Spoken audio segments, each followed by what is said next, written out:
No Jornal da Manhã, o comentário político de Josival Pereira. Oi, Josival, bom dia. Bom dia para você, Daniel. Bom dia, o governador, que já está aqui, né? Bom dia a todos. Pois é, nossa coluna hoje é especial, com a participação do governador da Paraíba, João Azevedo. Obrigado por ter vindo logo cedo aqui na Jovem Pan João Pessoa. Governador, bom dia. Bom dia, Daniel, bom dia, Josival, bom dia a todos que nos assistem e que nos ouvem pela Paraíba fora.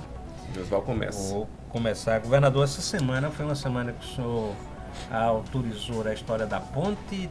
Saiu uma pesquisa, Atlas Intel coloca a Paraíba numa boa posição, a gestão do governo da Paraíba na 5ª posição nacional entre os governadores mais bem avaliados. Vi alguns artigos, o pessoal dizendo que o senhor está colhendo o que semeou. Qual é esse momento da gestão? Como é que o senhor avalia? Enfim.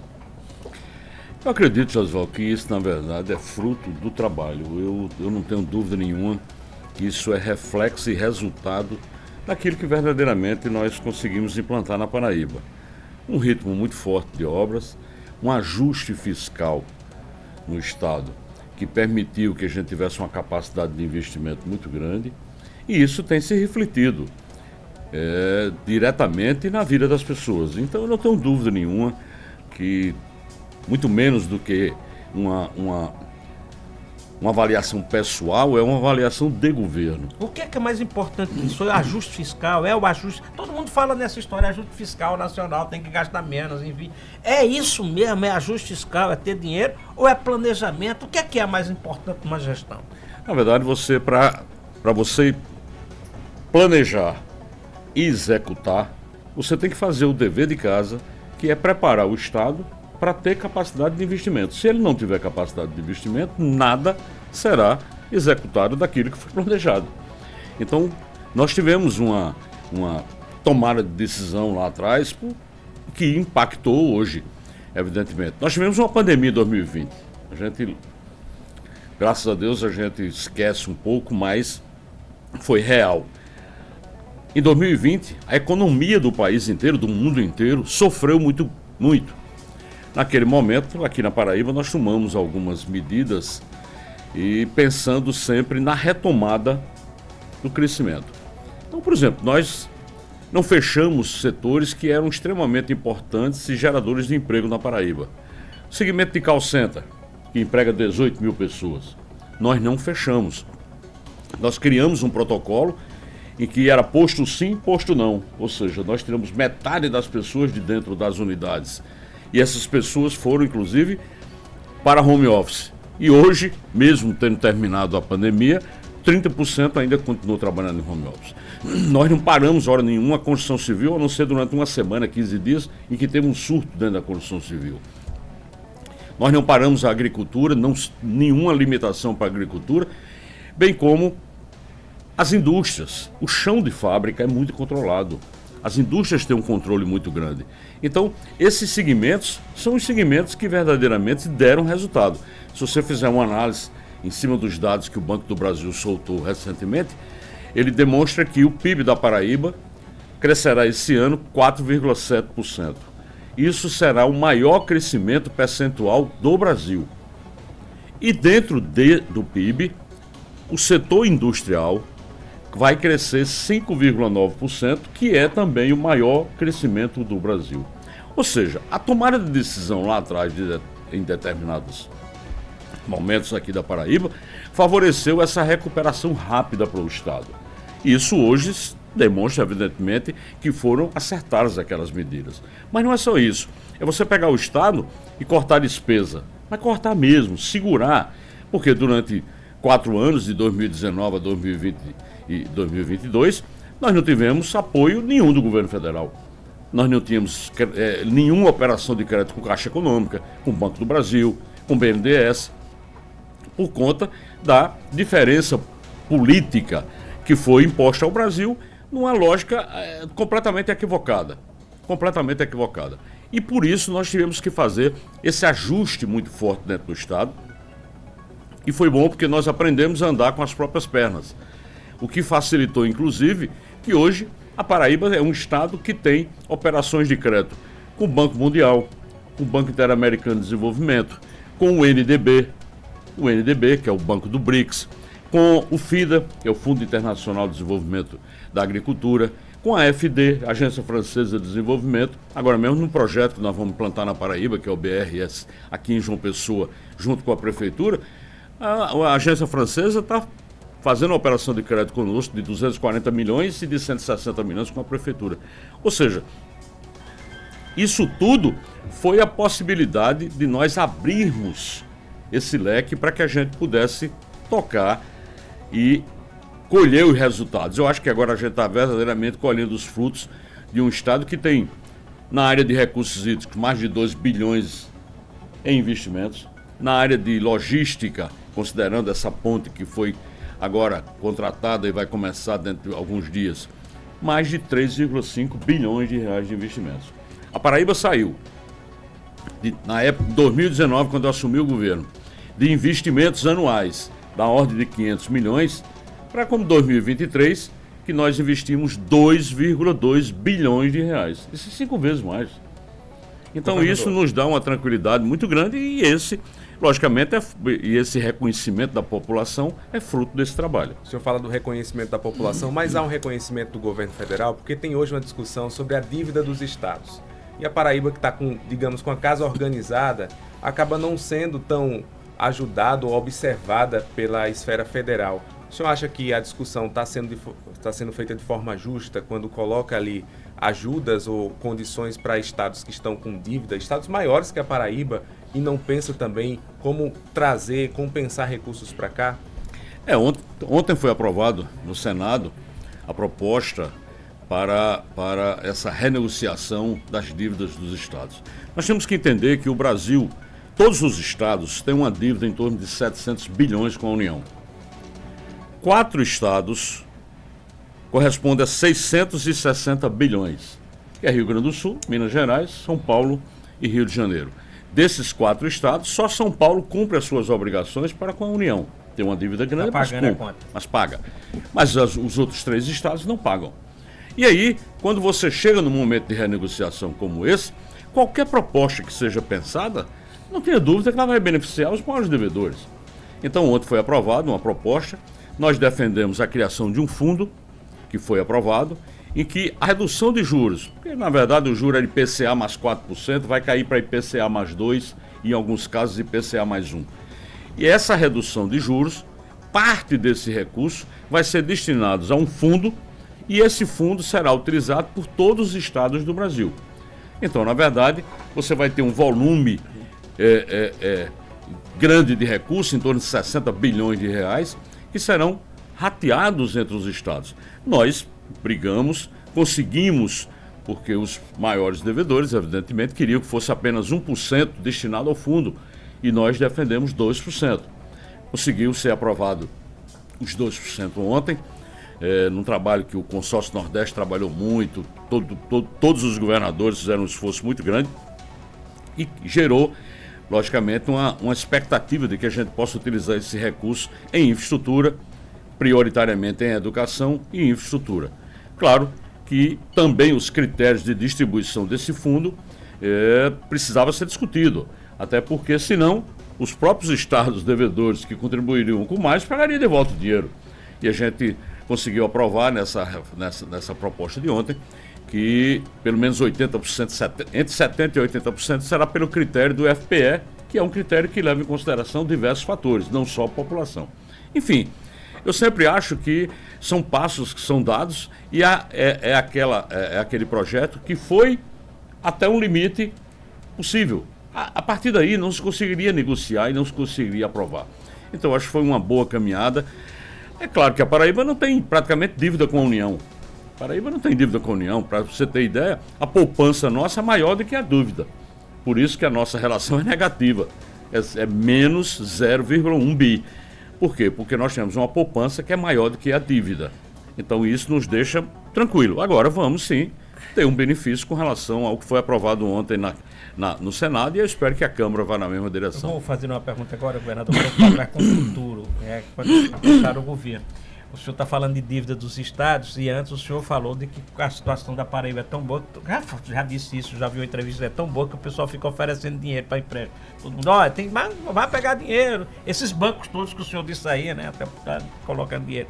Isso não vai gerar, não pode gerar para Paraíba, para o futuro, uma situação de muita dívida, não? Como é que vai ser controlado isso? Como é que está sendo...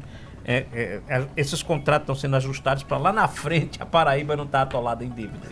De forma nenhuma, até porque a nossa relação receita corrente líquida versus dívida é a 23ª menor do Brasil. É a 23ª menor do Brasil. Nós temos um orçamento anual em torno de 19 bilhões de reais. E a dívida toda do Estado, toda, considerando não só dívida com a União, mas dívida com bancos nacionais e internacionais, chega a 2 bilhões.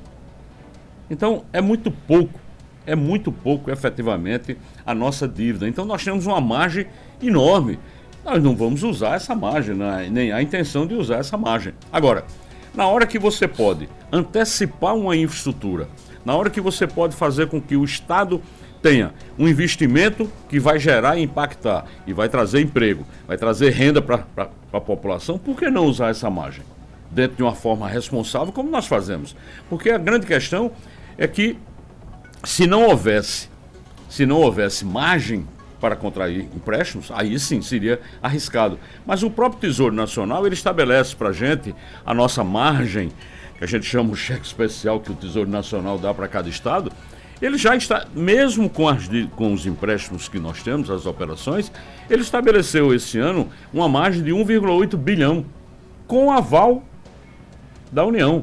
Ou seja, a União entende que o Estado tem ainda uma margem de quase 2 bilhões para contrair empréstimos e ficar dentro da margem absolutamente de segurança. Então, nós não vamos usar isso, claro que não. Agora, é uma situação, eu diria, muito cômoda para o Estado naquilo que se refere à operação de crédito. Entre esses créditos, né, os investimentos que vêm por aí, o senhor citou esse em João Pessoa especificamente, dos novos corredores, e que foi aprovado agora no Senado, e a senadora Daniela Ribeiro chamou a atenção ao dizer que tem gente da Paraíba, apontou diretamente ao senador veneziano, trabalhando contra projetos aqui no nosso estado. O senhor tem esse mesmo sentimento de que lá na bancada federal paraibana tem pessoas tentando inviabilizar projetos aqui para o estado da Paraíba, governador? Não, uma leitura é que pode ter, a outra leitura é a confirmação ou não se tem. Eu confesso que eu não tenho essa informação de que houve qualquer atitude de parlamentar paraibano contrário à aprovação do empréstimo. Aí a senadora disse ter informações e tal. Eu não tenho essa informação. Agora, seria absolutamente estranho que um parlamentar que é paraibano trabalhasse contra um empréstimo do Estado ou de um município como João Pessoa. Eu sempre torço para que esse tipo e esse nível de política, se é que chegou, ele nunca chegue. Porque realmente aí seria trabalhar contra a população. E aí não tem lógica nenhuma. Independente de posição política, independente de qualquer disputa política que possa acontecer, isso não cabe no processo de interesse para o desenvolvimento do Estado. Eu confesso que eu não tenho essa informação. Governador, quando o senhor estava respondendo as primeiras perguntas aqui, quando o senhor estava falando da situação da Paraíba, o senhor falou da indústria, eu senti o senhor falando aí com certa satisfação de ver a indústria da Paraíba, tal do PIB. E aí, assim, quando o senhor foi para o governo, eu vi que o senhor tinha uma preocupação com investimento em infraestrutura. Água, por exemplo, se não tiver água não cresce, a economia não vai para lugar nenhum. A estrada, se não tiver estrada, essas pontes, enfim, aqui. Essa situação faz a Paraíba mudar o eixo da preocupação com o desenvolvimento. A indústria pode ser espalhar a indústria da Paraíba, pode ser esse novo momento da Paraíba? Eu acredito que sim, já está se consolidando nessa direção. Porque quando eu olho para o interior, eu vejo a transposição de São Francisco também, a água parada lá não está ainda sendo muito utilizada, né? Mas já tem uma utilização real. Se você hoje vai no Cariri e você consegue caminhar margeando o rio Paraíba, você vai ver uma produção, hoje, uma produção agrícola que é extraordinária. As margens do rio Paraíba toda, com pequenos sistemas de irrigação, lá produzindo muito alimento. Então isso é uma coisa extraordinária. A água do São Francisco, que chega até Boqueirão, a gente já distribui para 1 milhão de pessoas na Paraíba. A água do São Francisco, que chega em Cajazeiras, já leva água para metade de Cajazeiras, através de uma adutora que nós fizemos. Ou seja, essa água já está tendo, logicamente, uma utilização real. Eu não tenho dúvida nenhuma que o processo de industrialização na Paraíba, ele a cada dia se consolida mais. Até porque é o ambiente de negócio que atrai empresas. Nós tivemos esse último mês inteiro trabalhando, claro que a gente trabalha, isso não é divulgado, porque você só pode divulgar alguma ação quando ela se consolida. Mas nós recebemos aqui grupos chineses que têm interesse de investir 300 bilhões de reais em indústria na Paraíba. Imagine, 300 bilhões, nós estamos falando aí de 1,5 bilhão de reais.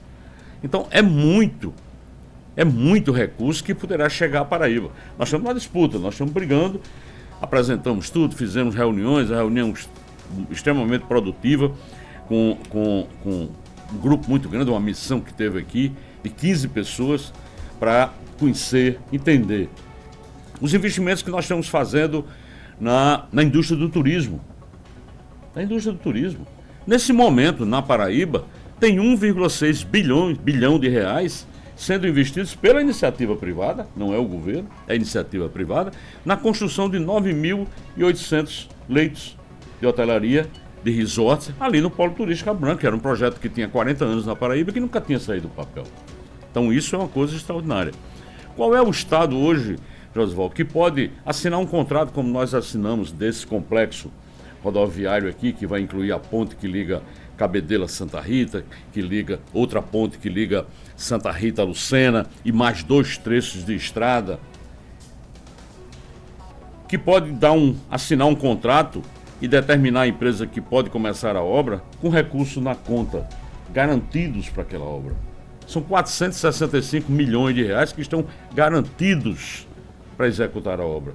Poucos são os estados. Muitas vezes ficam dependendo de arrecadação do mês para garantir continuidade de obra. Não.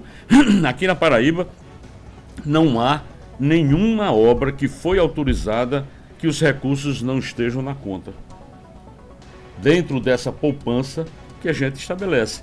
Então muitas vezes as pessoas não conseguem entender como nesses últimos tempos nós aumentamos 5 vezes a capacidade de investimento do Estado.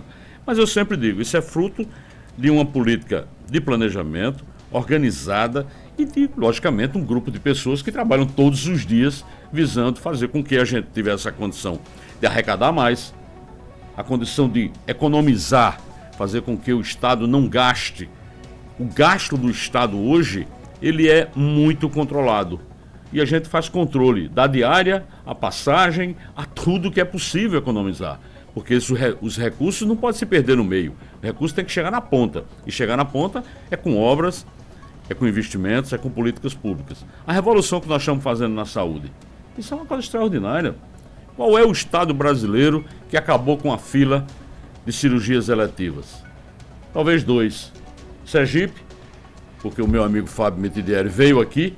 Se eu vou copiar esse seu programa, o programa Opera Paraíba. Isso sem problema. Ele brincando disse assim, eu fiz um Ctrl+C, Ctrl+V e estou lá resolvendo o problema. Pois é. E aqui nós realizamos 130 mil cirurgias e acabamos com o problema da fila. Nós implantamos um programa como Coração Paraibano que já reduziu, segundo o próprio Ministério da Saúde, 41% o número de óbitos associados ao infarto do miocárdio. Nós estamos agora realizando o programa Paraíba contra o Câncer, que já fez mais de 500 cirurgias na área de câncer. Porque antes tinha 3 hospitais, agora tem 20. 20 nós ampliamos para cuidar das pessoas com câncer, com quimioterapia, com diagnóstico, com biópsia, com tudo. Ou seja, isso é um avanço extraordinário. Mas esse avanço, ele é respaldado, volto a dizer, na gestão fiscal.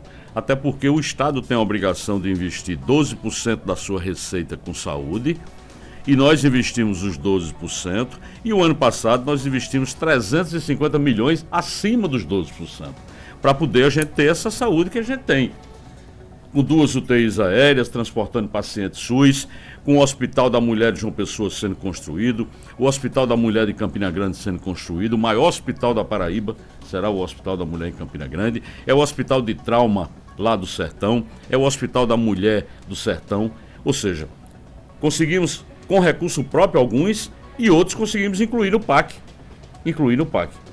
Recentemente eu fui a Brasília para a última seleção do PAC e a Paraíba foi contemplado com 460 milhões de reais nessa última seleção. E lá o presidente Lula disse, para os estados ricos, nós optamos em fazer financiamento pelo FGTS. E para os estados mais pobres, nós colocamos recurso direto para o OGU. E aí eu brinquei com o ministro Rui Costa, eu disse, eu estou com um problema de identidade. Porque dos 460 milhões, 260 vocês colocaram como empréstimo e 200 milhões vocês colocaram como OGU. Aí eu não sei se vocês estão considerando o estado da Paraíba um estado rico ou um estado pobre. O senhor disse que teve uma crise de identidade, ligou para o ministro, eu contei Oi. isso aqui. Liguei para ele, olha, eu sou pobre ou sou rico? Eu estou com uma crise de identidade. Ele disse, não, porque a Paraíba está bem, tem crédito, então por isso que a gente colocou 260 milhões aí com o recurso do FGTS. Mas aí o senhor já resolveu a crise de identidade, a Paraíba é pobre ou é rica? Eu acho que a Paraíba está fazendo a transição de um estágio para outro, graças a Deus. Governador, vamos falar de segurança. Tem chegado muitas perguntas nesse sentido por aqui. Nós temos um problema nacional que é a disputa de facções criminosas. O Atlas da Violência apontou essa preocupação. Aqui no estado da Paraíba, na região metropolitana, é um tema.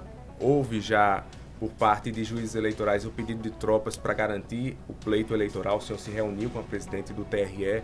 E um fato ontem à noite, que foi o candidato Rui Carneiro, disse ter sido impedido de uma atividade de campanha pelo crime organizado aqui em João Pessoa. Como é que o governo do estado está encarando esse problema? Bom, na verdade, nós tivemos a reunião a partir de um relatório que o próprio Tribunal Regional Eleitoral levantou e estamos tomando as medidas. Evidentemente que o estado tem todas as condições de oferecer a segurança para esse processo eleitoral 2024. Não há problema nenhum. Também não vejo nenhuma dificuldade se houver um entendimento da Justiça Eleitoral de solicitar a tropa federal para qualquer que seja o município. Como já teve em vários anos. Claro, sempre isso é uma coisa comum. Entretanto, o Estado tem sim e vai garantir a tranquilidade do pleito. Os fatos que podem ter ocorrido é preciso serem investigados, né? Eu nunca julgo e nem aceito como verdade pura aquilo que é anunciado, né? Não estou aqui fazendo nenhum tipo de análise sobre o que foi informado. Agora, é preciso que se levantar essa informação, que circunstâncias isso aconteceu, o que foi que verdadeiramente aconteceu, para saber, porque muitas vezes também pode ser o uso político no momento eleitoral. Então eu tenho muito cuidado com isso, porque a gente tem que entender claramente que o papel da segurança pública tem se desenvolvido da melhor maneira possível, e eu não tenho dúvida, a próxima quarta-feira o Centro de Lideranças Públicas vai anunciar mais uma vez o ranking de competitividade entre os estados do Brasil, e eu não tenho dúvida de errar. A segurança pública da Paraíba estará dentro do top 10. Vai estar entre os 10 melhores sistemas de segurança pública do Brasil. O senhor acha que falta uma atuação mais forte do governo federal, do Ministério da Justiça, integrar esse combate ao crime organizado? Porque a gente vê, inclusive, na polícia daqui, cumprir mandados de prisão e busca e apreensão no Rio de Janeiro. Então são facções ligadas a outros estados, precisa uma coordenação nacional. O governo federal está falhando nessa missão, governador? Acho que o governo federal tem que ampliar muito, principalmente o controle de fronteiras. Paraíba não produz droga, né? Quando muito você encontra um plantio aqui e acolá de maconha. Mas não produz cocaína, não produz crack, não produz nenhum tipo desse. E todos os dias você faz apreensão aqui. Todos os dias nós fazemos apreensão, já aprendemos aí toneladas de droga. Então, e essas drogas entram pelas fronteiras. E de quem é a responsabilidade de manter a vigilância nas fronteiras? É do governo federal. Então, a gente tem que entender que a segurança, ela não vai ser resolvida exclusivamente por estados. E uma outra coisa que precisa ser discutida e deixar muito claro é que o sistema de segurança pública do Brasil, ele é bancado, na sua grande maioria, pelos estados e municípios, não é pelo governo federal. Ele é bancado financeiramente por estados e municípios, não é pelo governo federal. Então, eu não tenho dúvida nenhuma que isso não é uma questão fácil de ser resolvida, mas a gente precisa atuar de maneira muito forte, até porque as facções estão chegando agora mesmo aí. Em São Paulo, o que aconteceu? Quer dizer, tem facções que, donos de empresas de ônibus, transporte público, agora mesmo, também essa semana, uma facção lá é dona de uma usina de açúcar. Ou seja, veja como é que o crime está se enraizando dentro da nossa sociedade. Muitas vezes em câmaras legislativas, ou seja, é um trabalho muito grande que precisa ser feito, eu não tenho dúvida nenhuma, que precisa continuar. Agora, cabe ao nosso sistema continuar investigando, investindo em inteligência, para que cada vez mais a gente possa enfrentar essa situação. A gente tem vários temas aqui para abordar, eu preciso fazer um intervalo, vamos falar das eleições desse ano também, com o governador da Paraíba, João Azevedo, a gente volta já. Estamos de volta hoje recebendo o governador da Paraíba, João Azevedo. Vamos falar da disputa eleitoral, Josval. A gente está na reta final aqui do programa. Estou aqui com uma pergunta engatilhada. É o seguinte, na pré-campanha a gente percebeu, todo mundo percebeu que o governador, não o governador, o partido do governador, o PSB, e com o governador que é o principal líder do partido, trabalhou muito, todos trabalharam muito para ter o maior número de candidatos possíveis lá no PSB, onde foi possível ter um candidato do PSB, até com enfrentamentos entre os próprios aliados. Bom, isso foi uma fase. E agora, governador, a campanha começou. Como é que esses candidatos que foram lançados lá, como é que o senhor vai acompanhar isso, vai participar? Enfim, como é que o PSB vai fazer isso? Logicamente que essa é uma função do partido. Eu, como membro do executivo do partido, tenho o meu papel, claro. Não vou estar em todas as campanhas, é impossível, até porque... Mas vai estar. Nós vamos ter, só de candidaturas do PSB, serão 114 colocadas na Paraíba fora.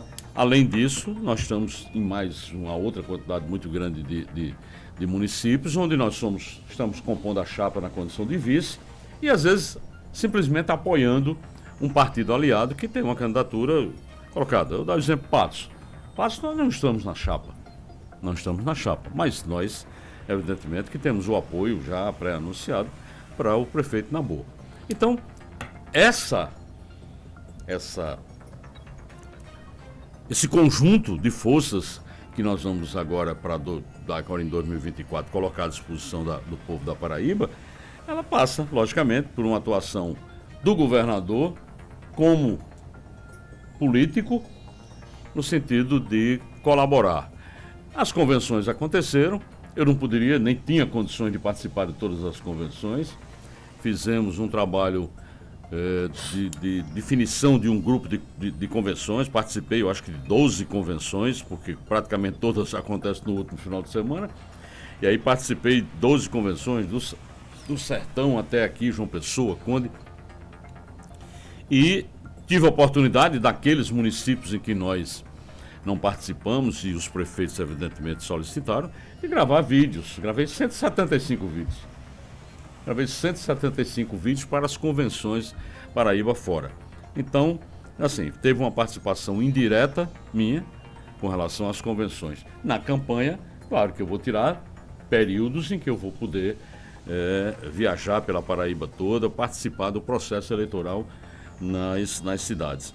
Eu acho que é obrigação minha, eu me sinto nessa obrigação e claro, que é importante repassar para alguns municípios a necessidade de se ter um governo municipal alinhado com o governo do Estado.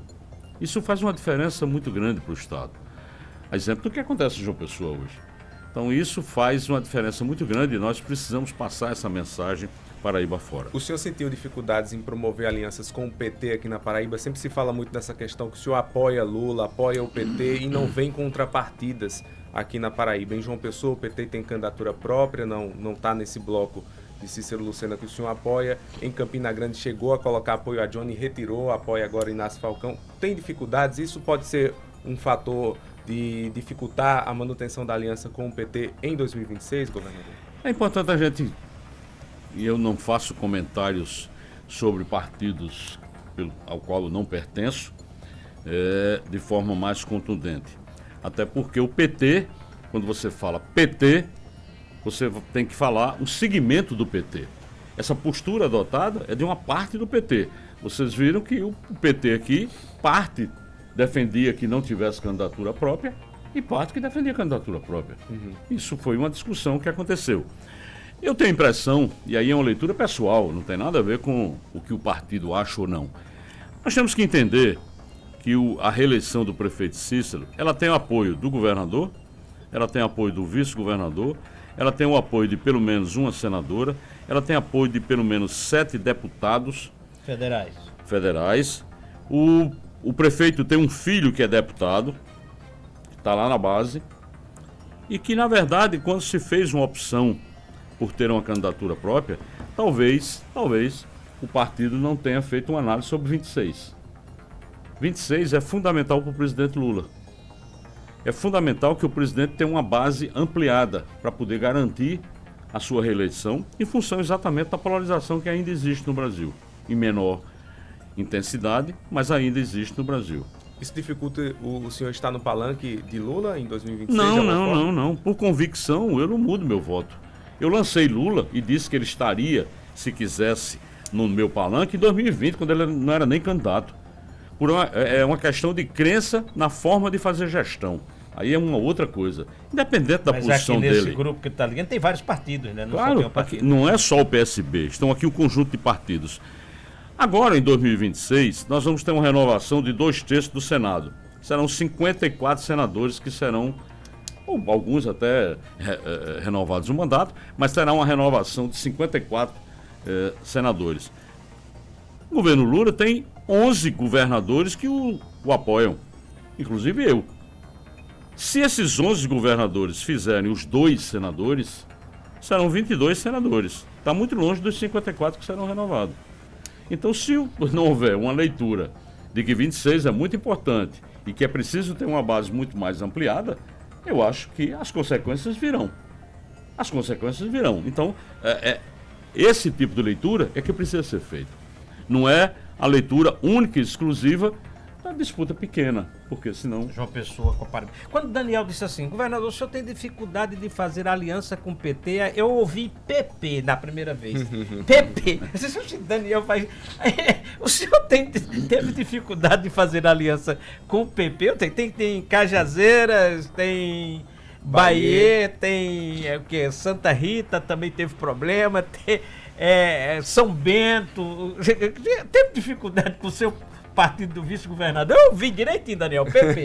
Não, você citou 5 municípios aí onde nós teremos uma disputa natural, mas eu posso lhe dar uma relação de 30 aonde o PSB está apoiando candidaturas do PP. Então, não é bem assim. O que existe, na verdade, é que em determinados lugares, por uma condição local, você não tem condição de uma unidade. Cajazeiras é um exemplo disso. A relação que existia entre o atual prefeito e o nosso partido, e as pessoas do nosso partido, era uma relação extremamente difícil, né? Até de agressões verbais. Ora, o que aconteceu ali é que um quadro se apresentou de que seria impossível uma unidade dos grupos. Não aconteceu. E daí o resultado é esse. Então eu entendo claramente. E aí mais uma vez eu trago 26. Nós temos um projeto para 26. E não serão essas pequenas discordâncias agora em 24 que vão alterar o projeto de 26. O projeto de 26 é maior. Então a gente tem que entender que é natural, que tem histórias políticas dentro de cada município e que precisam ser preservadas. E a gente tem que entender isso. Então não há, de nossa parte, extrapolando para generalização. Até porque nós estamos juntos com o republicano em vários municípios, nós estamos juntos com o progressista em vários municípios, estamos juntos até com o PT em municípios, como é o caso de Picuí, nós estamos apoiando a candidatura do PT. Então, assim, é preciso fazer uma análise de cada município para entender a particularidade. E a partir daí, logicamente, tem aqueles municípios que nós não estamos nem participando do processo por conta de outros fatores. Mas eu não faço essa leitura, não. Eu faço essa leitura de que parte do PT, até porque o PT compõe o governo. Sim. Compõe o governo, a Secretaria da Agricultura Familiar, ela é comandada pelo PT. Então, Governador, quando a gente poderia dizer que o PT está no governo todo, mas não está, parte não está. Falando para finalizar em 2026, eu não quero nem saber a opinião do seu partido, nem do seu grupo político, mas a sua opinião pessoal, o seu sentimento pessoal para 2026. É de continuar na política, de ir para o Senado? O que é que o senhor pensa enquanto ser humano, João Azevedo, para o seu futuro político? Veja bem, eu digo, já disse isso inúmeras vezes. Às vezes as pessoas não acreditam, porque na política às vezes você diz o que você não está sentindo, mas para mim é difícil de ser assim. Eu só digo o que eu estou sentindo. 26 eu vou discutir em 26. Se por acaso, aí é se condicional, se por acaso as condições que nós chegarmos em 26, ela fosse hoje, as condições de hoje, eu estaria colocando meu nome, sim, para a disputa do Senado. E vou colocar meu nome à disposição do partido, e o partido vai definir se interessa ao partido ou não manter essa candidatura. Agora, em 26, as condições poderão estar completamente diferentes dessas condições de hoje. Por isso que eu digo que eu só decidirei 26 em 26. Porque tenho sim, a intenção de colocar meu nome à disposição do partido. Isso, repito, mais uma frase que já está ficando clichê. Isso é natural. Eu estou saindo do segundo mandato, é natural colocar meu nome, mas não é obrigatório. Eu não me sinto na obrigação, eu não tenho essa coisa dentro de mim, tem que ser senador, tem que... Não, de forma nenhuma. Se as condições tiverem, as condições de temperatura e pressão tiverem normais, meu nome estará à disposição. E assim, em sendo eleito, aí será a minha última participação política, não tenho dúvida nenhuma, até por conta de idade mesmo, terminar um ciclo, evidentemente. Então, se disputar, 2026 vai ser sua última disputa eleitoral? Isso já está fechado? Provavelmente sim. Provavelmente sim. Muito bom conversar com você, governador João Azevedo. Volte sempre, não é, Josival? Para a gente ter outras oportunidades por aqui. Eu já estava querendo saber, por exemplo, desses 114 aqui, não tem tempo mais de candidato do PSB, quantos o governador imagina que vai eleger, qual é o percentual que pode colocar, mas isso vai ficar por outra entrevista. Mas dá para responder rapidinho, tem um número? Não tem número, claro que não tem. Afinal de contas, todo mundo quer candidato. Todo mundo diz que o senhor é na ponta do lápis, calcula tudo, projeta tudo e tal. Aí eu estava dizendo que deve ter projeto já aqui também. Não, a vontade é que os 114 sejam eleitos. Os 114 sejam eleitos. Se nós vamos conseguir ou não, aí quem decidirá isso com certeza é a sabedoria do povo da Paraíba. Obrigado, governador, seja sempre bem-vindo. Obrigado, eu que agradeço a você, Daniel, a Josival, a todos que fazem a Jovem Pan. Para mim é uma alegria estar aqui mais uma vez. Um abraço. Segunda-feira a gente está de volta aqui, 7 da manhã em ponto. Bom fim de semana para você e até lá.